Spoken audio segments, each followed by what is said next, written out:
बघा मित्रांनो, हा प्रश्न पुढीलपैकी अवास्तव संख्या ओळखा. अवास्तव संख्या तुम्हाला ओळखायची.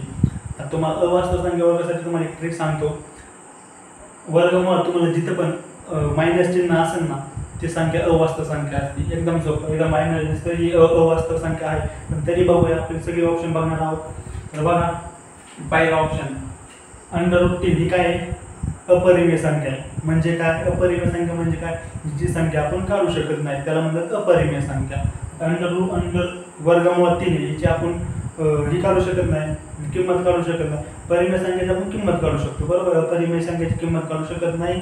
वास्तव संख्याला वर्गमुळात मायनस चिन्ह असतं. चला खाली √27 ही काय आहे? अपरिमेय संख्या आहे. तिची आपण किंमत काढू शकत नाही. बघा आता इथं जर तुम्ही 3 टाकलं असतं, 3 वर्गमुळात 27, तर ही झाली असती परिमेय संख्या. कारण की आपण हिची मग किंमत काढू शकतो. 3 × 27 ही किंमत काढू शकतो. इथं तसं नाही, ही अपरिमेय संख्या झाली. ही अपरिमेय संख्या, ही पण अपरिमेय संख्या. आता ही बघा, मायनस वर्गमुळात मायनस दिसला, अवास्तव संख्या ही झाली अवास्तव.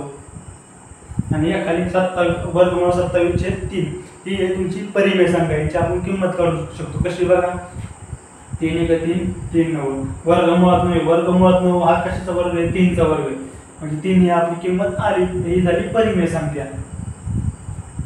ह्या प्रकारे तुम्ही सगळ्या संख्या ओळखू शकता.